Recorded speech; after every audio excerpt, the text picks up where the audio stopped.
নমস্কার। আজকে আমি তোমাদের সামনে সপ্তম শ্রেণীর বাংলা থেকে গুরুত্বপূর্ণ প্রশ্ন এবং প্রথম পর্যায়ে যে পরীক্ষা হয় সে পরীক্ষার আমি গুরুত্বপূর্ণ প্রশ্ন তোমাদের সামনে নিয়ে এসেছি। এবং সপ্তম শ্রেণীর যে প্রথম অধ্যায় ছন্দে শুধু কান রেখো, সেই পড়া থেকে আমি তোমাদের যে আজকে প্রথম যে 5টি প্রশ্ন আছে সেই 5টি প্রশ্ন তোমাদের উত্তর আমি বলে দেব। এবং পরের ভিডিওতে কিন্তু আমি আবার পরের যে প্রশ্ন আছে সেই প্রশ্ন সম্বন্ধে আলোচনা করব। আজকে আমার এই ভিডিওতে শুধুমাত্র সপ্তম শ্রেণীর ছন্দে শুধু কান রেখো একের দাগের যে 5টি প্রশ্ন আছে সেই 5টি প্রশ্ন তোমাদের আমি উত্তর বলে দেব। আমার এই চ্যানেলটি তোমরা সবাই সাবস্ক্রাইব করে রাখো, যাতে তোমরা সপ্তম শ্রেণীর সমস্ত বিষয়ে নোটস ও সাজেশন এবং প্রতিটি পরীক্ষার প্রথম পর্যায়ক্রমিক, দ্বিতীয়, তৃতীয় প্রতিটি পরীক্ষার কিন্তু তোমরা এখান থেকে সাজেশন ও নোটস পেয়ে যাবে। তাই আমার চ্যানেলটি তোমরা সাবস্ক্রাইব করো এবং পাশে থাকা বেল আইকনটি প্রেস করো, যাতে আমার সমস্ত ভিডিও তোমাদের কাছে সবার আগে পৌঁছে যায়। তো আর দেরি না করে শুরু করা যাক। সপ্তম শ্রেণী বাংলা ছন্দে শুধু কান রেখো। আমাদের যে একের দাগের প্রশ্নগুলি আছে সে প্রশ্নটি কী করতে হবে? অনধিক 2টি বাক্যে নিম্নলিখিত প্রশ্নগুলির উত্তর দাও। প্রথম প্রশ্ন, মন্দ কথায় কান দিও না। মন্দ কথার প্রতি কবি কিরূপ মনোভাব কবিতায় ব্যক্ত পেয়েছে? তাহলে প্রশ্নের উত্তর আমাদের কী হবে? মন্দ কথায় যদি মনে দ্বন্দ্ব বা বিবাদ তৈরি হয় তাহলে ছন্দ শোনা যায় না। আমাদের মন্দ মানে খারাপ কথার প্রতি যদি আমাদের দ্বন্দ্ব বা বিবাদ, দ্বন্দ্ব মানে এখানে ঝামেলা তৈরি হয়, তাহলে কিন্তু ছন্দ আমাদের শোনা যায় না। কবি মনে করেন মন্দ কথা প্রকৃত ছন্দের সুর শুনতে বাধা দেয়। এবং কবির মনে হয় যে আমাদের মন্দ বা খারাপ কথা আছে, সেই খারাপ কথা কিন্তু ছন্দের যে সুর, প্রতিটি ছন্দের তো একটা সুর থাকে, সেই সুর কিন্তু আমাদের যে ছন্দ আছে শুনতে বাধা দেয়। তাই কবি মন্দ কথার প্রতি কবির বিরূপ মনোভাব প্রকাশ করেছেন। 2 নম্বর প্রশ্ন হচ্ছে, কেউ লেখেনি আর কোথাও। কোন লেখার কথা এখানে বলা হয়েছে? তাহলে কেউ লেখেনি আর কথা, এখানে কোন লেখার কথা বলা হয়েছে? নদীর স্রোতের চলাচলে যে ছন্দ লুকিয়ে আছে সেই ছন্দ অন্য কারো নেই। প্রকৃতির এই অতুলনীয় ছন্দ মন দিয়ে শুনলে বোঝা যাবে যে ইতিপূর্বে এই ছন্দময় ছড়া আর কেউ কোথাও লেখেনি।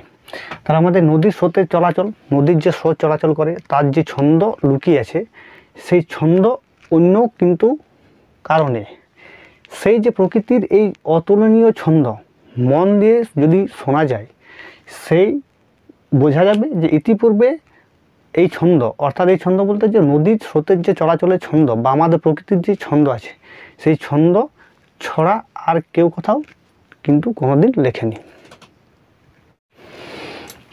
পরের প্রশ্ন, চিনবে তারা ভুবনটাকে। কারা কিভাবে ভুবনটাকে চিনবে?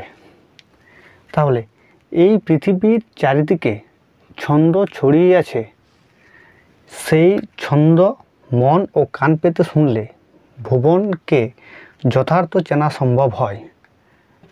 যারা এই ছন্দ শুনতে ও অনুভব করতে পারে তারা ভুবনকে ছন্দ সুরের সংকেতে চিনতে পারবে। তাহলে আমাদের কী বলছে? চিনবে তারা ভুবনটাকে। কারা এবং কিভাবে ভুবনকে চিনবে? আমাদের পৃথিবীর চারদিকে কিন্তু ছন্দ ছড়িয়ে আছে। কবি এখানে বলেছে ছন্দ আছে ঝড় বাদলে, মানে প্রভৃতি জায়গাতে আমাদের ছন্দ ছড়িয়ে আছে।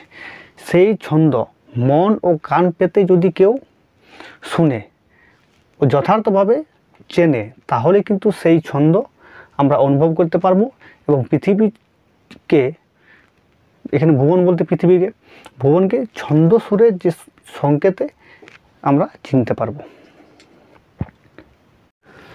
পরের প্রশ্ন, পদ্য লেখা সহজ নয়। পদ্য লেখা কখন সহজ হবে বলে কবি মনে করেন? এখানে প্রশ্ন আমাদের একটু বুঝতে হবে।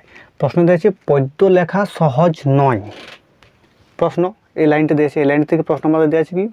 পদ্য লেখা কখন সহজ হবে বলে কবি মনে করেন? তাহলে আমাদের হচ্ছে উত্তর হচ্ছে জীবন ছন্দময়। জীবনের সেই ছন্দে কান দিতে হবে, মন দিতে হবে, তাহলে জীবন পদ্যময় হয়ে উঠবে, আর তখনই পদ্য লেখা সহজ হবে বলে কবি মনে করেন। জীবন আমাদের হচ্ছে ছন্দময় এবং জীবনের সেই ছন্দে কান দিতে হবে, মন দিতে হবে, তাহলেই আমাদের জীবন কিন্তু আমাদের পদ্যময় হয়ে উঠবে। আর যখনই আমরা কিন্তু